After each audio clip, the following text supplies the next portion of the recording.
ನಟ ವಿಜಯ ರಾಘವೇಂದ್ರ ಪತ್ನಿ ಸ್ಪಂದನಾ ಅವರು ವಿದೇಶ ಪ್ರವಾಸಕ್ಕೆ ಹೋದಾಗ ರಾತ್ರಿ ನಿದ್ದೆ ಮಾಡಿದ್ದವರು ಬೆಳಿಗ್ಗೆ ಎದ್ದೇ ಇಲ್ಲ. ಲೋ ಬಿಪಿಯಿಂದಲೋ ಹೃದಯಾಘಾತದಿಂದಲೋ ಅವರು ನಿಧನರಾಗಿದ್ದಾರೆ. ಇವರು ನಿಧನರಾಗಿ 2 ವರ್ಷಗಳಾಗಿವೆ. ಸ್ಪಂದನಾ ನಿಧನದ ಬಳಿಕ ವಿಜಯ ರಾಘವೇಂದ್ರ ಎರಡನೇ ಮದುವೆ ಆಗ್ತಾರಾ ಇಲ್ಲವಾ ಎಂಬ ಪ್ರಶ್ನೆ ಬರುತ್ತಲೇ ಇದೆ. ಅಂದಹಾಗೆ ಕೆಲ ನಟಿಯರ ಜೊತೆ ವಿಜಯ ರಾಘವೇಂದ್ರ ಹೆಸರು ತಳುಕು ಹಾಕಿಕೊಂಡಿತ್ತು.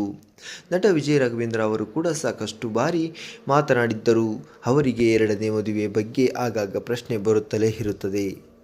ಎರಡನೇ ಮದುವೆಯಲ್ಲಿ ಆಸಕ್ತಿ ಇದೆ ಎಂದು ಅವರು ಎಂದಿಗೂ ಹೇಳಿಯೇ ಇಲ್ಲ.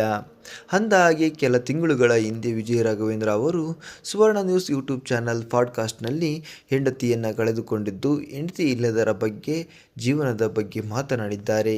ಆದರೆ ಕೆಲ ಸೋಷಿಯಲ್ ಮೀಡಿಯಾ ಪೇಜ್ಗಳು ವಿಜಯ ರಾಘವೇಂದ್ರ ಅವರನ್ನು ಮದುವೆ ಆಗೋಕೆ ಇಬ್ಬರು ನಟಿಯರ ಪೋಷಕರು ಕಾಂಟ್ಯಾಕ್ಟ್ ಮಾಡಿದ್ದಾರೆ, ಸದ್ಯದಲ್ಲೇ ವಿಜಯ ರಾಘವೇಂದ್ರ ಮದುವೆಯಾಗಲಿದ್ದಾರೆ ಎಂದು ಹೇಳಿಕೆ ಇರುವ ಪೋಸ್ಟ್ಗಳನ್ನು ಅಪ್ಲೋಡ್ ಮಾಡಿವೆ. ಮೇಘನಾ ರಾಜ್, ರಚಿತಾ ರಾಮ್ ಕಡೆಯಿಂದ ಆಫರ್ ಬಂದಿದೆ, ಆದರೆ ವಿಜಯ ರಾಘವೇಂದ್ರ ಒಪ್ಪಿಲ್ಲ ಎನ್ನಲಾಗಿದೆ. ಈ ಬಗ್ಗೆ ಮಾತನಾಡಿರುವ ವಿಜಯ ರಾಘವೇಂದ್ರ ಅವರು, ಇದೆಲ್ಲ ಸುಳ್ಳು, ಸತ್ಯಕ್ಕೆ ದೂರವಾದದ್ದು. ನನಗೆ ನನ್ನ ಮಗ ಒಬ್ಬ ಸಾಕು. ನನ್ನ ಸ್ಪಂದನ ನನ್ನ ಜೊತೆಯಲ್ಲೇ ಇದ್ದಾಳೆ, ಕೊನೆಯವರೆಗೂ ಇರ್ತಾಳೆ ಕೂಡ ಎನ್ನುವ ಖಡಕ್ ಮಾತು ಹೇಳಿದ್ದಾರೆ. ಈ ಬಗ್ಗೆ ನಿಮ್ಮ ಅನಿಸಿಕೆಗಳನ್ನು ತಪ್ಪದೇ ಕಮೆಂಟ್ ಮಾಡಿ ತಿಳಿಸಿ.